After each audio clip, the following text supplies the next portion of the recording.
Tá, você tá usando várias saídas ou bastante?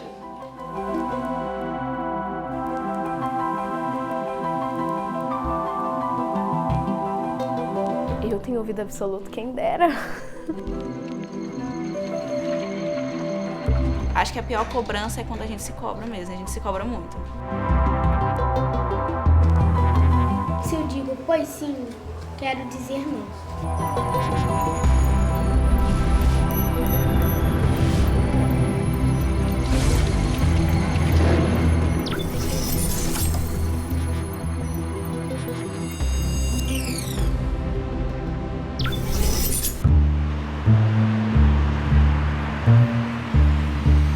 Quando eu descobri que eu era superdotado, eu tava na 4ª série, se eu não me engano, ou 3ª, finalzinho. E, bom, primeiro foi aquela coisa do, caramba, eu sou superdotado, que... Quando a gente fala em superdotação, essa palavra vem carregada de muitos mitos. E as pessoas confundem o que é um superdotado com o que imaginam que fosse um superdotado. Em matemática eu sou bem pior que ele, mas também pode ser por problema de déficit de atenção em contrapartida, mas ele realmente tem algumas facilidades a mais, em termos da programação também é melhor e tem mais facilidade, dá pra perceber. E claro, né, de acordo com os exames mostram, deve ser a verdade, né? Eu sou bom, deixa eu ver, em resolver as coisas da matemática. Mais ou menos, não muito, mas mais ou menos. Eu não gosto de fazer lição, mas eu gosto de prestar atenção na aula, assim. Só presta atenção, só. Fala em um superdotado e fala em um gênio, uma pessoa que sabe tudo, que nasceu sabendo tudo, que tem um futuro garantido, não? Que está além de qualquer outro. E na realidade não é isso um superdotado. O termo superdotação é usado para classificar crianças e jovens que têm potencial e desempenho maiores do que crianças das suas idades. É uma coisa bastante genérica, porque você pode ser superdotado em dança. Uma criança que dança muito melhor, tem muito mais facilidade, aprende muito mais depressa, tem um desempenho muito melhor do que as outras garotinhas da idade dela que estão na mesma aula que ela. Mas você também pode estar falando de uma superdotação na matemática, ou na língua portuguesa, ou no esporte. Então, é um termo bastante genérico que abraça muitas coisas. Então, assim, só você dizer que uma criança ou que um jovem é superdotado, você não está dando muita informação. O que você está dizendo é, olha, ele é muito acima das crianças, dos seus pares em idade. Alta habilidade te mostra a área onde você, digamos, onde você tem um melhor rendimento. Mas em outras áreas você não pode ter esse rendimento. Talvez você tenha um rendimento menor ou até tenha dificuldades. Se você for olhar realmente na história com H maiúsculo, lá na Grécia Antiga, os meninos que tinham mais capacidade esportiva eram separados, muito pequenininhos, já postos para começar a correr, a fazer os esportes, a fazer exercícios, etc. Os que tinham mais facilidade verbal iam para as academias para já começar a aprender filosofia, poesia, etc. Então, historicamente, desde lá de trás. E depois, de uma maneira geral, ao longo da história, só que não chamava superdotação. Na Itália, tinha aqueles meninos com vozes espetaculares, os castrati. Eles eram tão espetaculares que eles eram castrados, muito pequenos, para que eles não mudassem de voz, porque menino muda de voz, com 12, 13 anos começa a ficar rouco e muda de voz. Mas, obviamente, que eles eram selecionados porque eles tinham uma facilidade, um tom de voz, um alcance espetacular. Então, isso... Ao longo do desenvolvimento da humanidade, você sempre identificou esses que estavam muito acima da média.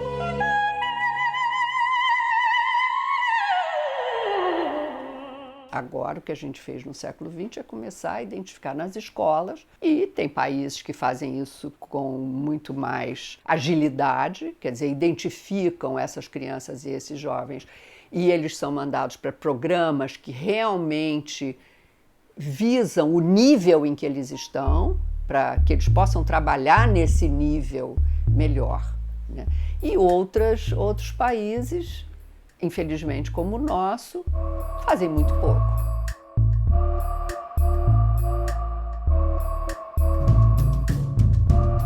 Era uma criança inteligente. Eu ia ao pediatra, eu contava os avanços do Guilherme e ele me apontava: eu acredito que seu filho é superdotado, mas ele era um bebê. A partir do 6º mês, por exemplo, ele não fazia mais cocô na fralda.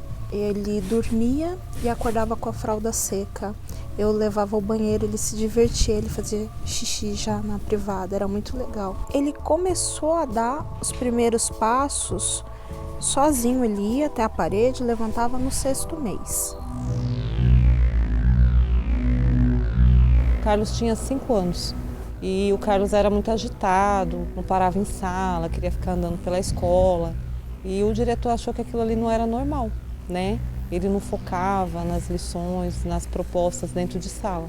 Ele me chamou e me disse assim: olha, Luzia, eu tô achando que o Carlos é uma criança com altas habilidades.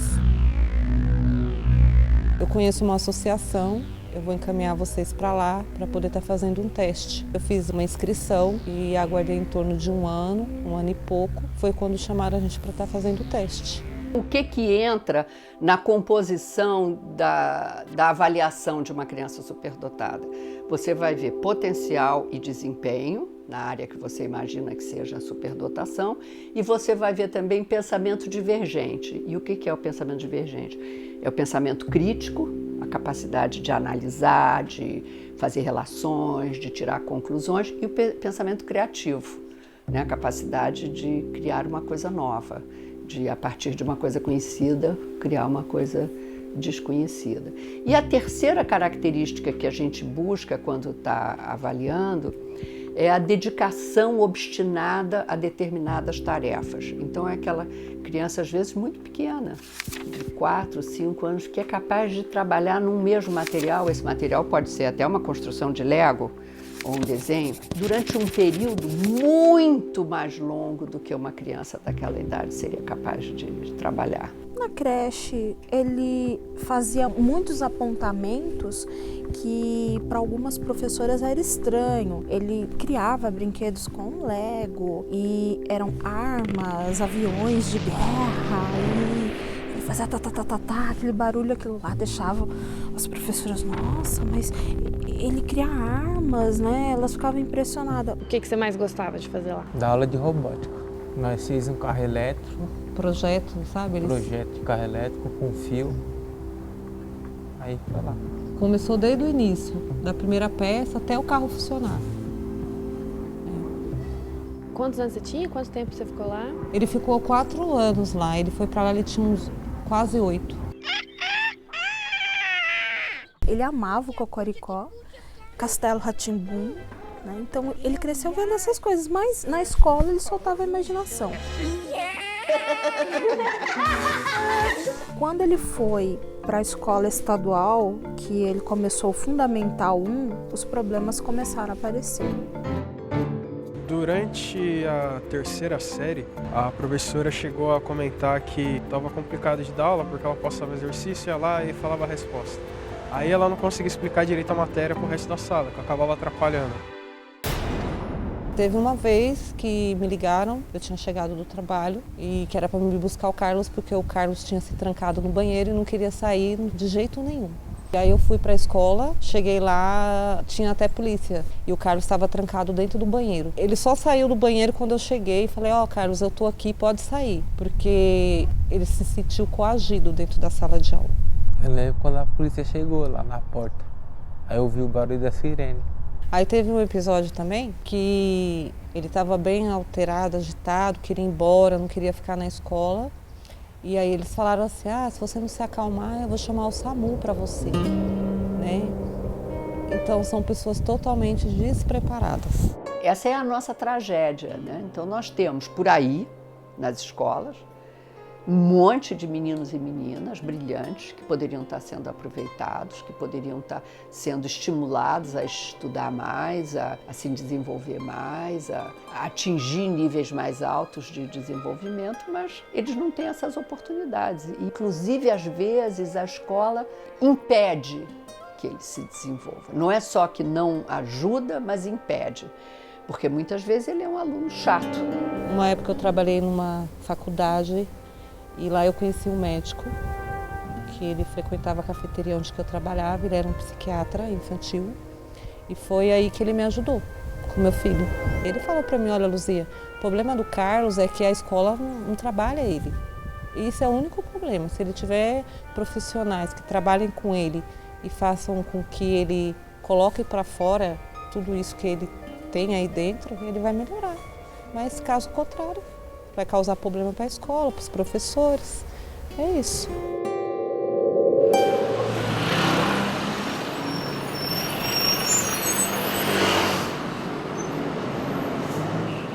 Era uma turma de 40 alunos, começou a ser mais um problema para ela. Ele já sabe o que eu vou falar e ele atrapalha a aula. Ele começa a fazer muito barulho, ele fica brincando de carrinho na janela, ele está se levantando da cadeira, ele está perdendo totalmente o interesse. Eu acredito que seu filho seja superdotado.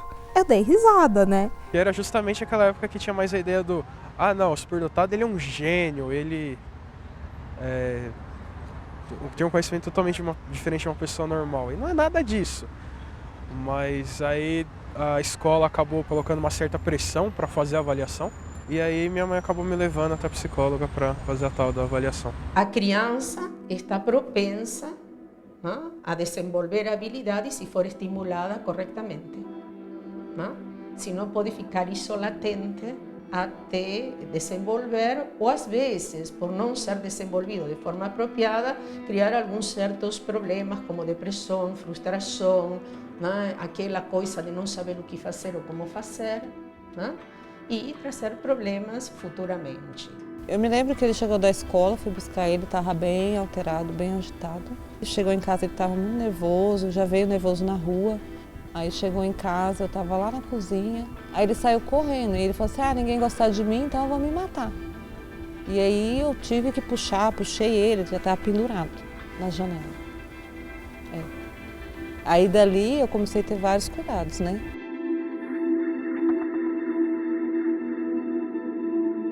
Saí desesperada para procurar a tal avaliação. O governo não oferece avaliação neuropsicológica, saí com encaminhamento da escola, que a pedagoga fez, mas no sistema público isso não tem. O convênio médico não cobre avaliação. Se o plano de saúde oferece ou não, nós temos também que lembrar que é um processo educacional. Há psicólogos, sim, que fazem esse processo de avaliação. Agora, ele é um processo longo, não é um processo de um dia para o outro. Talvez seja por isso que a mãe reclama do custo. Eu atuo há 18 anos e especificamente com altas habilidades de superdotação tem 10 anos. Psicólogos em geral não são preparados para reconhecer essa condição. Nossa formação não nos dá esse leque de percepção, né?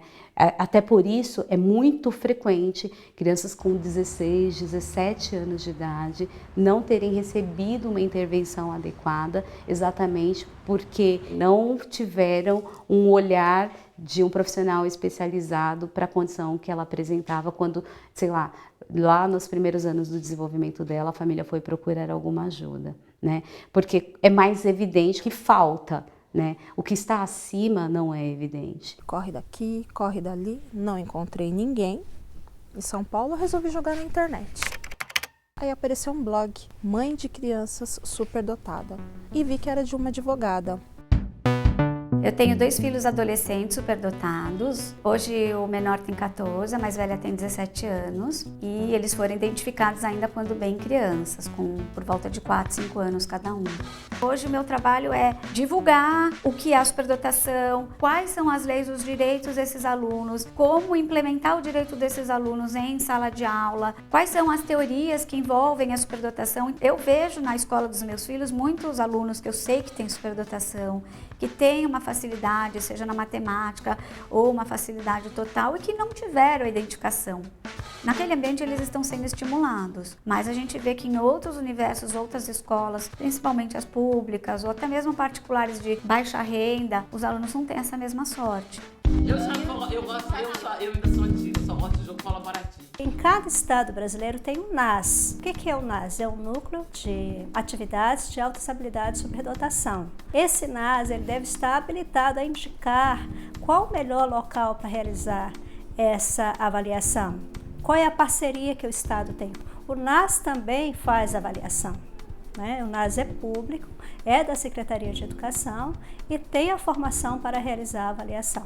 Então é só procurar na capital do estado, na Secretaria de Educação, onde funciona o NAS e que orientação esse NAS pode dar para essa família. Nós não temos NAS, porque você não conseguiria ter um NAS em muitos lugares, porque você dependeria de um seleto grupo de profissionais que nós não temos no Brasil, não é no estado de São Paulo, nós não temos no Brasil. Ao invés de criarmos núcleos, realmente nós enfatizamos na orientação técnica, no trabalho. Não tive nenhum apoio da Secretaria de Ensino, nem mesmo da escola onde ele estudava. Eu não vou discordar do que essas mães ou esses alunos tenham dito. Às vezes as pessoas não vão nos lugares certos. Para nós, nunca chegou nada. Todos os nossos atendimentos são feitos, tudo que a gente tem feito, nunca tivemos nenhuma reclamação. Todo dia, praticamente, eu chegava do trabalho e a escola me ligava para buscar ele. E os professores, eles sabiam da alta habilidade dele? Sabiam, mas questionavam, porque eles falavam assim, eu não vejo nenhuma habilidade no Carlos. Porque as escolas não identificam, embora, por lei, devessem identificar e devessem atender com programas educacionais diferentes, isso é feito uma minoria tão pequena de escolas que nem conta. Teve um certo tempo, eu não lembro se foi na época de depressão, que eu cheguei a tomar, acho que foi sertralina, alguma coisa assim, para ver se melhorava um pouco a coisa.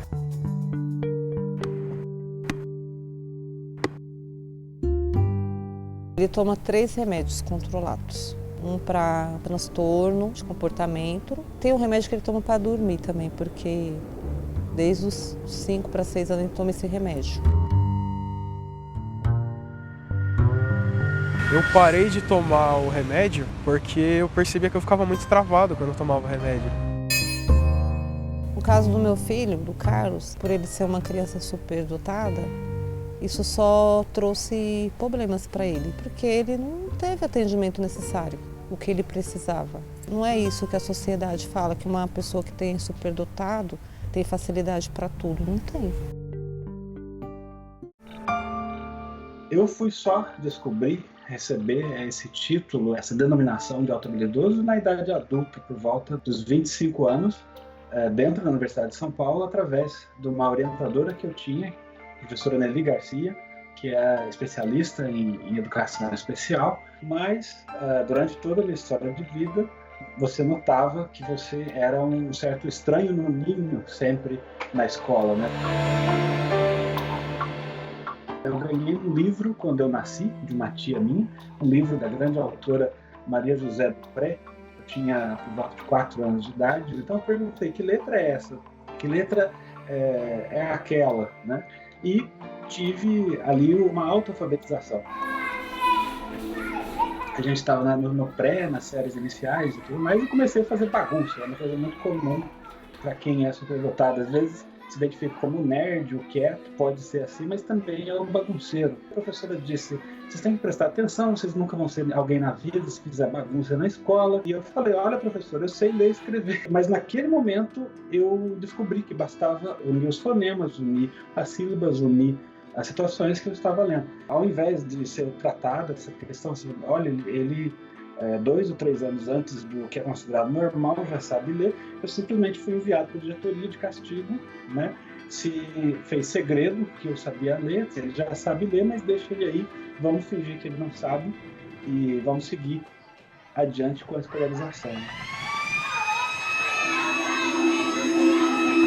É muito mais fácil eu dar uma aula se todo mundo está na mesma página 137 comigo, né? Agora, se eu tenho alguns que estão muito abaixo, que não conseguiram ainda chegar lá, ou outros que já passaram por isso há muito tempo, eu vou ter que dar uma aula diferente. Porque você pode separar em grupos, você pode pegar esses que sabem mais para fazer uma coisa mais independentemente, enquanto você precisa se concentrar naquele grupo que não consegue trabalhar independentemente. Você torna a sala de aula uma coisa muito mais dinâmica e que no início é difícil.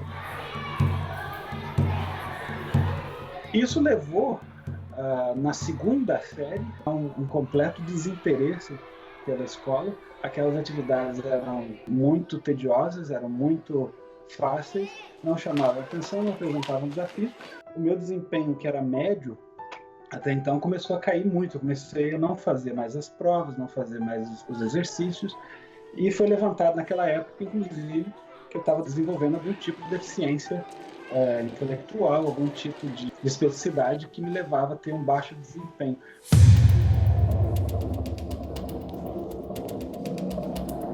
O ser humano resiste à mudança, de uma maneira geral. Então, você ouve as professoras dizerem, mas eu ensino assim há 20 anos e dá certo, por que eu vou mudar? Dá certo para um mundo de 20 anos atrás, mas eu vou continuar nesse lugar seguro, que eu não preciso mudar.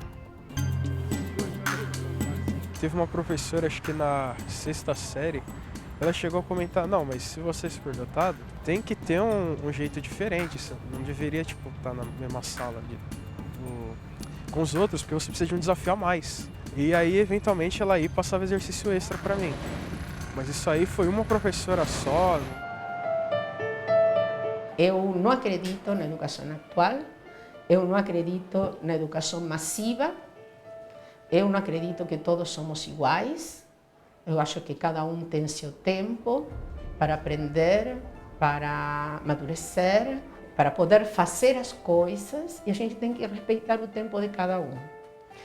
Quando eu massifico, eu estou prejudicando alguém. E se eu estou prejudicando alguém, então a coisa não está certa. Eu tenho que tentar atender todo mundo. Agora está começando a ter uma reforma, mas até agora a educação é como era faz 60 anos atrás. Nessa mesma época, a gente tinha um outro colega, que também era do nosso pequeno grupo de amigos. Esse colega realizava cálculo infinitesimal na 6ª série, a professora estava ensinando equação, começando a equação de 2º grau, e a gente já fazia derivadas e integrais na 6ª série, escondido. A gente tinha pais analfabetos, os pais faleceram rapidamente, e ele foi entrando num processo de exclusão que ele terminou como morador de rua. Hoje em dia ele está preso, condenado por assassinato, né? Num crime muito mal esclarecido, numa situação complicada, uma pessoa que não teve uma defesa, não tinha família. O que você acha que são esses milhares de meninos hoje no Rio que estão trabalhando para o tráfico, etc? São meninos brilhantes. Quem são os que são fisgados? Os que são ótimos de matemática, os que são ótimos de papo, os que têm uma inteligência interpessoal maravilhosa, porque ele consegue ir lá e conquistar as pessoas. Na escola é essa chatice, que ele não aprende nada, que a aula é muito chata, que a professora não é interessante, que não tem nada que possa... Ele sai da escola, porque simplesmente ele diz para os pais, não vou mais, ainda passa a trazer um dinheirinho para casa, que a família não acha tão mal assim. Pois é, ele largou a escola, mas olha, ele agora me ajuda. O que ele faz para ajudar você? Não, ele faz uns trabalhinhos aqui que eu nem sei o que é, mas ele me traz R$50 todo dia.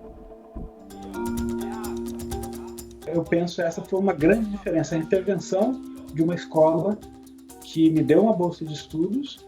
Esse meu amigo não teve uma oportunidade de continuação de estudos de uma maneira diferenciada. A ciência ela já explica que existe um componente hereditário de 70% e 30% seria o estímulo do ambiente. A pessoa, para ser considerada, para desenvolver a superdotação, ela herda sim essa inteligência de algum parente, não necessariamente pai ou mãe, mas ela tem que ter um ambiente que ofereça esse estímulo para que desenvolva o potencial. Então eu prestei FUVEST, um vestibular conhecido pela concorrência, pela dificuldade. Naquele ano eu passei em primeiro lugar e saiu na imprensa. Na época, assim, a gente passou em primeiro lugar e escolheu pedagogia, né? E já reflete um pouco como o educador é visto no Brasil. Vai para direito, vai para medicina, vai para engenharia, você vai fazer pedagogia. Ele sempre se remetia à mãe dele, que era professora, e que isso foi uma escolha em razão de algo que ele tinha recebido da mãe.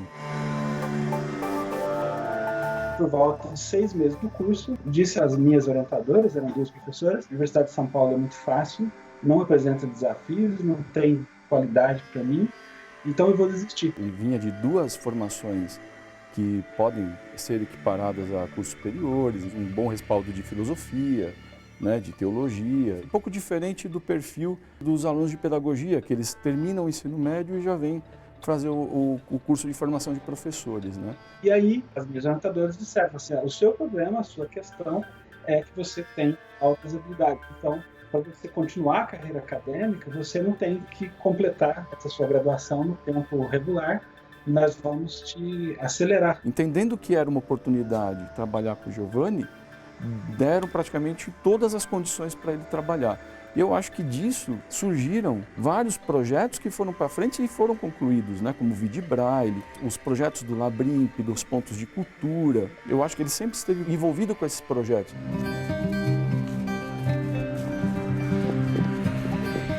A minha filha mais velha, ela tinha 4 anos e 8 meses. Ela fez uma série de testes de inteligência, o QI muito alto. Então, a indicação da psicóloga para a escola foi de aceleração de série e que ela tinha maturidade para isso. Quantas escolas proíbem a aceleração das crianças? Quantas escolas falaram para mim que não acreditam na superdotação, como se superdotação fosse uma religião, né? Então, não acredito, não tem que acreditar, a superdotação está aí. Existe uma resistência contra a aceleração. São vários mitos. O mito, por exemplo, de se perder a infância. O adiantamento de série que a escola propunha era de uma série só. Ela iria conviver com alunos um ano e pouquinho mais velhos do que ela. As outras crianças que apresentam alta habilidade e não precisam de aceleração são crianças que precisam de enriquecimento curricular. Isso não significa adiantar matéria. Isso significa aprofundar a matéria. Isso também é complicado, porque os professores acham que dando mais exercícios, eles satisfazem essa necessidade especial. E dando mais exercícios, você satura a criança. Fico o dia todo na rua, jogando bola. Em casa, eu mexo no celular e fico assistindo TV. De vez em quando eu vou pro meu primo jogar videogame. Então a criança prefere não fazer nada, nem falar, para não ter esse bombardeio de atividades. Essa criança não precisa bombardeio de atividades, essa criança precisa desafios. Qual seria o desafio que você gostaria de ter? Tipo, mexer no computador, robótica, essas coisas. Eu gosto de criar as coisas, montar peças. A aceleração pode ser uma aceleração de série, mas pode ser uma aceleração de matéria. Só fico prestando atenção, mas eu tenho preguiça de escrever. Desde criança eu tenho preguiça de escrever. Aí um dia o professor estava na sala, perguntou um negócio, eu respondi. Aí ele ficou desacreditado, porque ninguém sabia, só eu sabia e eu não faço lição. Às vezes, o mais apropriado é você fazer a aceleração de matéria. E às vezes o mais apropriado é você acelerar de série um pouco e dentro da série acelerar alguma matéria. Eu fico triste porque eu acho que ele poderia estar bem, poderia estar fazendo coisas novas. Talvez se eu tivesse condições financeiras, meu filho já teria até fazendo faculdade, seria acelerado, né? Mas a escola pública é complicado. Ele não se acha um superdotado. você vê neles uma depressão contínua. Eles não se valorizam, eles não assumem identidade e eles não conseguem entender o que está acontecendo com eles. Eu tive adultos aqui que após avaliações, ele fala, agora eu entendo o que aconteceu com a minha vida. Ele deveria ter entendido isso muito antes. Não sou eu, porque dou uma avaliação que ele tem que saber que as coisas não estão caminhando, que tem que ir por outro lado, né? E agora encontrar a solução para todos os problemas. Não é assim. Então, essas pessoas realmente se perdem. Eu estava matriculado no curso de grego antigo, o grego que Aristóteles falava. O curso total eram 5 anos e, por exemplo, na primeira semana, meu professor na Itália, ele disse, olha, você já pode ir para o 3º ano, mas como isso? Enquanto, por exemplo, em países da Europa, isso era natural, apesar deles nunca terem me falado, você tem altas habilidades, mas assim, se oferecia uma atenção diferenciada, se oferecia uma facilidade, não se colocavam obstáculos, né? Eu vivo hoje no estado da Flórida, onde eu tenho uma empresa e realizo projetos para várias outras empresas. Chegando aqui, eu fui descobrir que só o estado da Flórida atende por volta de 50 mil autohabilidosos. Eu vivo aqui a poucas horas da NASA, as crianças fazem estágio da NASA, eles fazem estágio na Google, fazem estágio em grandes iniciativas de tecnologia, de ciência, de artes, de entretenimento, enquanto se tem 50 mil apenas um estado, o Brasil, o Ministério da Educação, as últimas estatísticas são por volta de 15 mil crianças identificadas, mas não se sabe nem quantas são atendidas. E isso num país inteiro como o Brasil. O nosso número ele ainda é muito pequeno. Para você ter uma ideia, ele não chega a 1% dos alunos que estão matriculados na educação básica. A subnotificação seria caso o aluno saiba, a família saiba e não notifique. Não é esse o caso. Nós não temos a identificação. Esse aluno, ele é um aluno com altas habilidades de superdotação e não foi identificado. A vida é assim. Uma caixa de surpresa. Eu trabalhei durante 17 anos com crianças superdotadas de baixa renda. Quem cultiva amor, colhe com certeza. Passaram pelas minhas mãos muitas crianças, muitos alunos superdotados de escola pública. Não chores, meu bem, porque o amor já vem. E tivemos superdotados super sociáveis, porque uma das áreas da superdotação era a inteligência interpessoal. Então são aqueles que são bons de papo, são super sociáveis, eles conquistam um grupo, eles dificilmente vão sofrer bullying na escola. Sei que não sou perfeito, tenho os meus defeitos, vem pro meu mundo. A minha mãe, ela trabalha em casa e o meu pai, ele é um monte de coisa. Ele é vendedor ambulante, ele é garçom, ele vende salgado.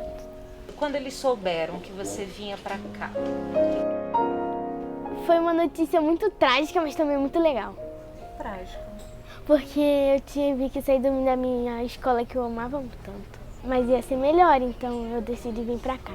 O Instituto Leca é um instituto social que já funciona há 15 anos aqui na cidade do Rio de Janeiro. O que eles tinham pertinho deles? O Rio! A ideia do Instituto é ajudar crianças de baixa renda do ponto de vista cultural, acadêmico, e a gente também tem essa preocupação com toda a formação moral e ética dessas crianças. Eu devo olhar para você ou para a câmera? Eu moro em Vila Isabel e antes de conhecer aqui o Instituto Leca, eu estudava numa escola da prefeitura, né? Teve um dia lá, chegou uma funcionária aqui do Leca, ela colocou uma prova pra gente fazer, ela falou que se a gente tirasse uma nota boa na prova, as melhores notas iam ganhar uma bolsa de estudos, né? Eu não sabia o que era uma bolsa de estudos, eu pensei que era uma bolsa com cadernos, essas coisas. Depois ligaram pra minha mãe, falaram que eu tinha passado pro Instituto Leca, eu não sabia o que era, eu comecei a vir aqui e descobri que era um lugar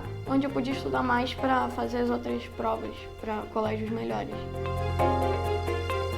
Quando eles são selecionados, eles passam 2 anos frequentando aqui diariamente. No primeiro ano, que é o 4º ano, a gente faz um enriquecimento cultural, eles fazem passeios culturais, a gente visita museus da cidade, trabalha com temas variados para aumentar, ampliar o conhecimento deles e faz uma aceleração acadêmica. Tanto que eles estão no 4º ano e trabalham com livro na matemática e no português de 5º ano.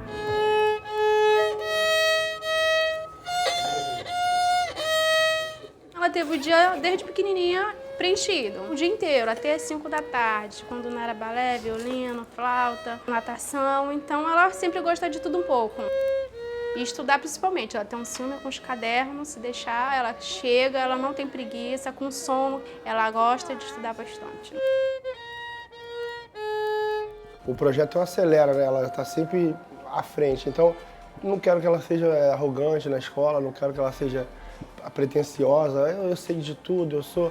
Então, eu me preocupo muito com isso. Que várias crianças não sabem, ela sabe, até com a professora, ela fala, nossa mãe, a professora fez um dever assim, e eu respondi certo e ela falou que eu não estava certo. A questão sim que ela corrige a professora em casa no dever de casa, que eu acompanho mais o dever de casa. Toda vogal, tipo, a gente fala abrindo a boca, toda consoante a gente fala. Tipo, B, a gente fala fechando a boca. Difícil é quando ela quer ser mais inteligente que eu, ela quer ser mais adulta que eu, em vários aspectos assim. Mas eu falo, não é assim, é assado. Aí é só essa questão. A, vogal, consoante B, entendeu?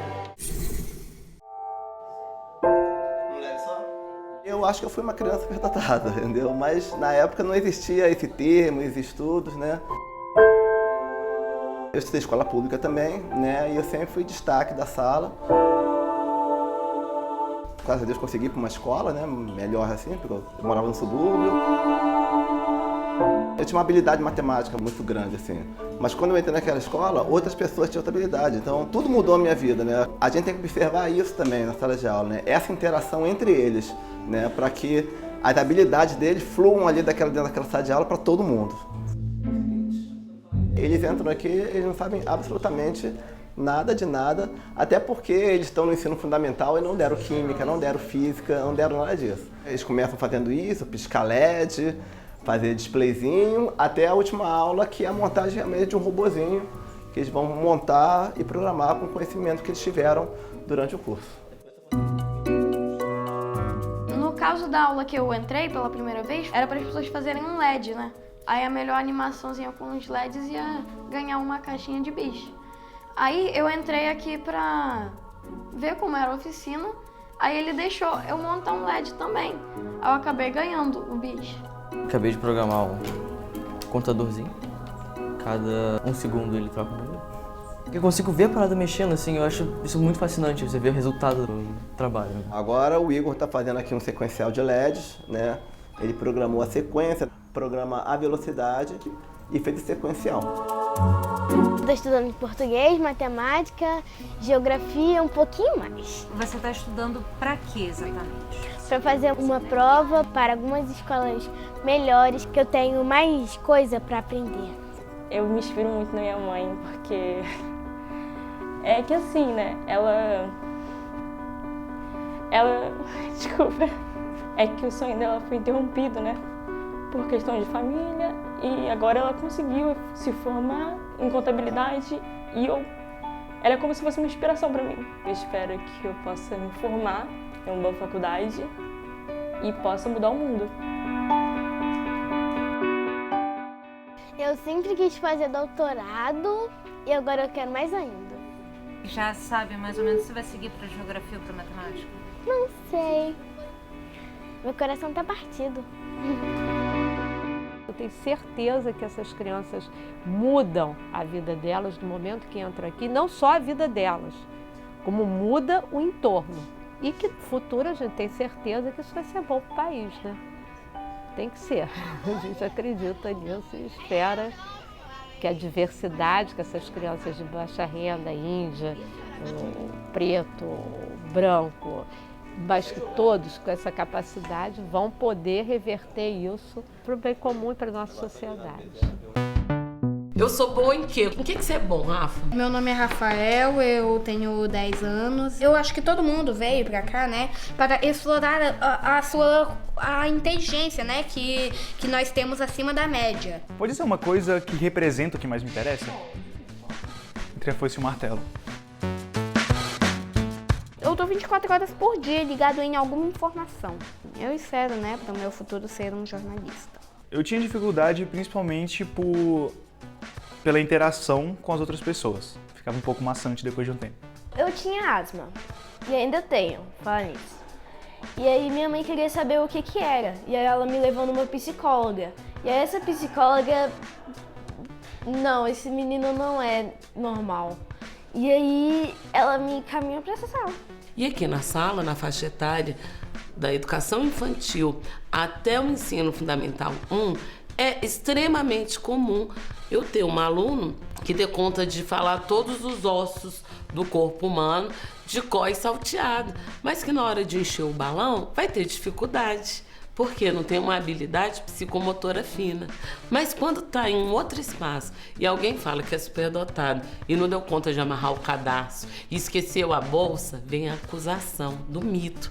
Poxa vida, mas esse menino não é superdotado. As escolas não são preparadas para atendê-los. Nem os profissionais que nós temos hoje, não desmerecendo, porque eu sei o quanto é difícil para o profissional também se especializar, mas eles também não valorizam, eles não têm essa sensibilidade para observar que o aluno tem esse diferencial. Eu guardava muitas coisas para mim, aqui na sala a gente pode falar. Essas crianças de superdotação, eles têm uma sensibilidade de justiça muito aguçada. Então, muitas vezes, eles se sentem injustiçados por uma política da escola e a escola não observa, não dá voz a esse aluno que está ali falando do assunto e que poderia ser um potencial para ajudar mesmo. Você se sente mais solto com as pessoas que têm alguma coisa em comum com você. Como pedagogo especialista, a minha função é apresentar novos conhecimentos, trabalhar o eixo da criatividade, isso é uma obrigatoriedade, e o autoconhecimento. Quando eu vim pra cá, eu não sabia muito bem o que eu estava fazendo aqui. Eu estava meio perdida, mas aí depois eu fui entendendo como a coisa funcionava e aí eu acabei me adequando. Minhas notas na escola veio sendo bem altas em matemática, tanto mais que a área de humanas, que é a minha área.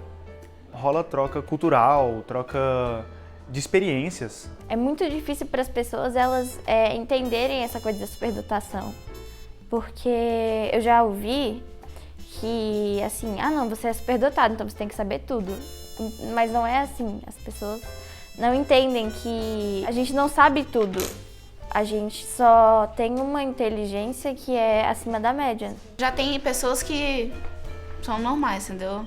Pessoas que, nossa, que legal você é superdotado, e como é que é isso? Fala, normal. Tipo, sei lá, nunca comi porco na vida, não sei o gosto. Mesma coisa. Nunca não fui superdotada, não sei como é. Nunca estudei para uma prova de matemática. E sempre tirei 9, 10, 9, 10, sem estudar. Só prestando atenção no que o professor estava falando. Acho que foram 7 ou 8 anos da minha vida que eu não fazia ideia do que era superdotação, nem altas habilidades. E aí quando eu vim pra cá, foi quando eu comecei a me ligar, entendeu? Eu tinha muitas notas altas na escola.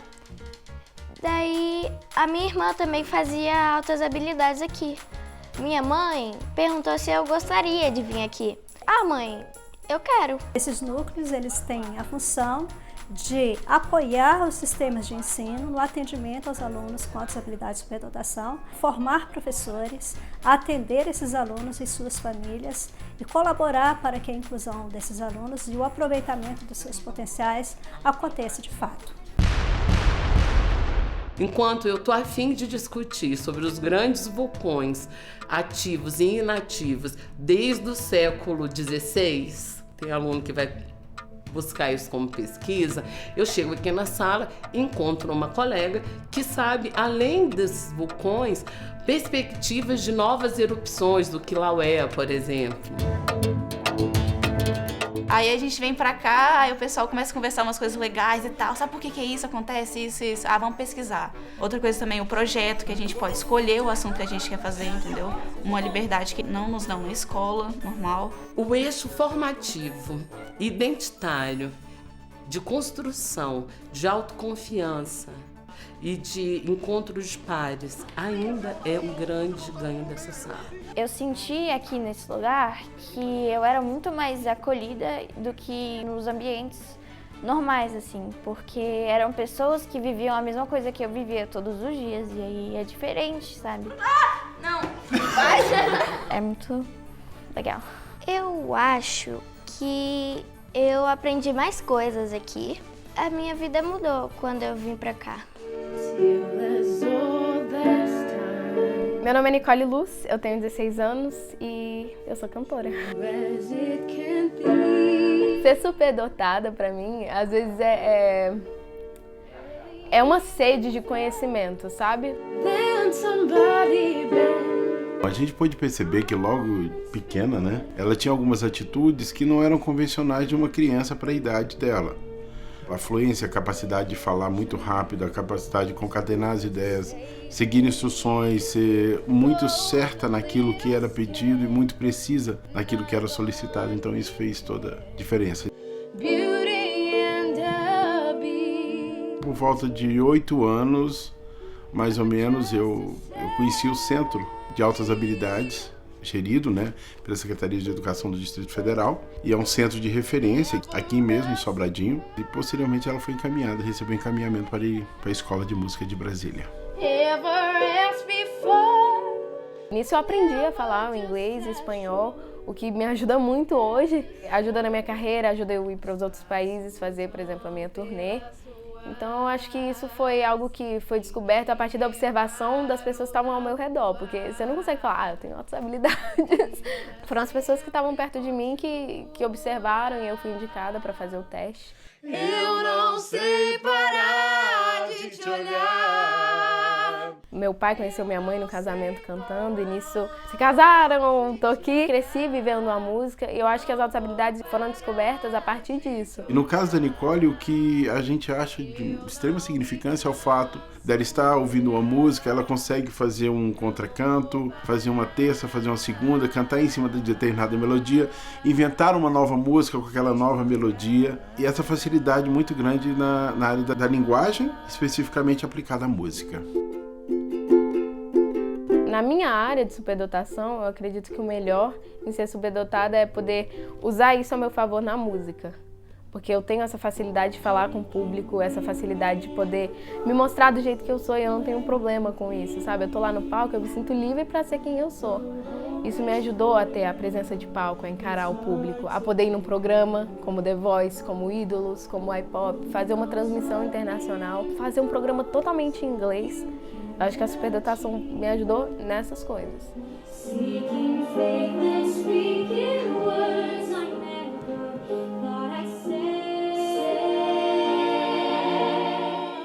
O que a gente observa bastante na Nicole é a questão da emoção.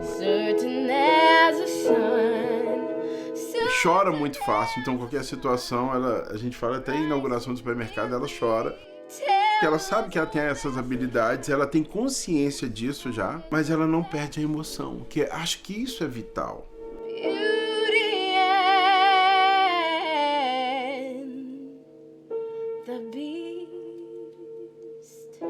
Eu gosto de assistir esses vídeos antigos, que é pra ver o tanto que já melhorou, sabe? Coisa que eu fiz lá que hoje eu não faço mais. Cantava com a laringe muito alta, não usava tanta técnica, cantava com o que eu achava que era. Questão de interpretação também, andar pra frente, voltar pra trás, fechar muito o olho, sabe? Coisas simples assim. Vou postar um trechinho da batalha. Tambor. A primeira batalha do The Voice Kids foi a que abriu também. E a Ivete falou, não tenho como elocubrar, não tenho palavras, não tenho repertório para falar sobre o que aconteceu aqui. E eu fiquei, eita. Quando ela foi pro The Voice, ela já não estava tão ingênua mais. Ela já tinha passado pelo Ídolos antes. Então no The Voice ela conseguiu lidar. Tem as frustrações, mas a gente sempre colocou ela com o pezinho no chão. Se não virar nenhuma cadeira, já tá ótimo. Para ela se preparar pro não, porque a gente tem mais não na vida. Se tivesse um sim, ótimo, mas se não... A gente ficou muito feliz quando as 3 cadeiras viraram. Triste que tem a parte da edição, né? Que não mostra tudo o que aconteceu, a plenitude de tudo aquilo. Quando todo mundo que estava presente, todo mundo não parava de aplaudir. Logo depois que passou a parte do The Voice, ela foi novamente para uma seleção mundial de talentos, que foi quando ela foi selecionada para ir para Los Angeles. Cantei em português e a gente entra em inglês no final. Eu ensinei ele a cantar em português, ó. Na tempestade, forte ele me faz. Os diretores que estavam fazendo a seleção pegaram o papel que tinha o nome dela assim e me chamou e falou, e encheu de estrela. Eu falei, mas ele tá rabiscando todo o papel da Nicole. E olhou nos meus olhos e falou em inglês, pai, você tem uma estrela. There can be miracles when you believe. Isso que me deixa mais, assim, impressionada de eu estar fazendo essa quantidade de coisas e eu fico, nossa, eu tenho só 16 anos, quantas coisas eu ainda tenho para aprender, tenho para viver, para crescer, para poder compartilhar com as outras pessoas. Então, eu fico muito emocionada de poder estar fazendo todas essas coisas tão jovem ainda.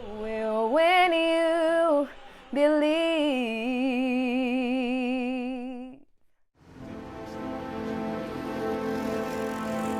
A parte mais legal disso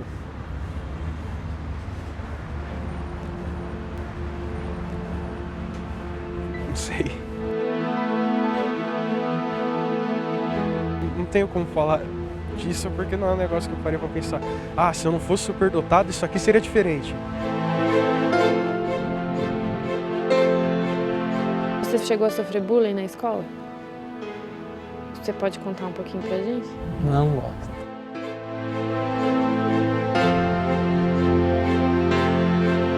Estão surgindo alguns cursos, né? Em Rio de Janeiro também, em Brasília, na Universidade de Santa Maria, em Rio Grande do Sul.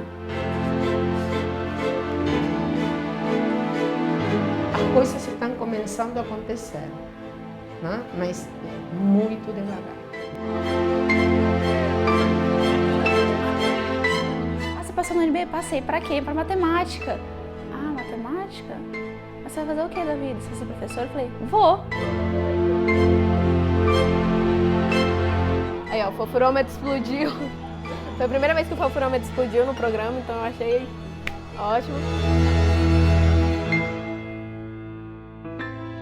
Se você não falasse com ele, ele não falava com você, mas a partir do momento que você puxasse conversa, você tinha que reservar aí sim umas 2 horas de conversa. Aqui nos Estados Unidos, me casei com uma brasileira, posso permanecer aqui o resto da vida, o tempo que eu desejar, sem nenhuma dificuldade. E me disseram que seja muito bem-vindo a esse país.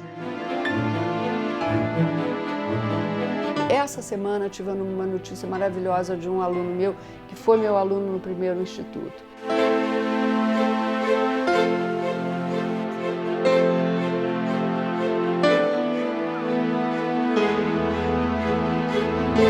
Recebeu a notícia de que vai passar um semestre nos Estados Unidos, em Connecticut, estudando, fazendo um pedaço do doutorado dele lá.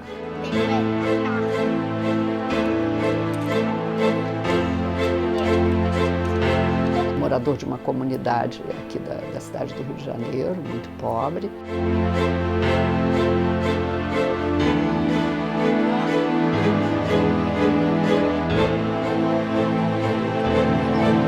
Nós somos a andorinha levando aquela gota d'água para o incêndio, porque os números que nós atendemos são muito poucos quando você pensa na rede de escolas públicas do Rio de Janeiro. E quando você pensa nesse Brasilzão todo, então é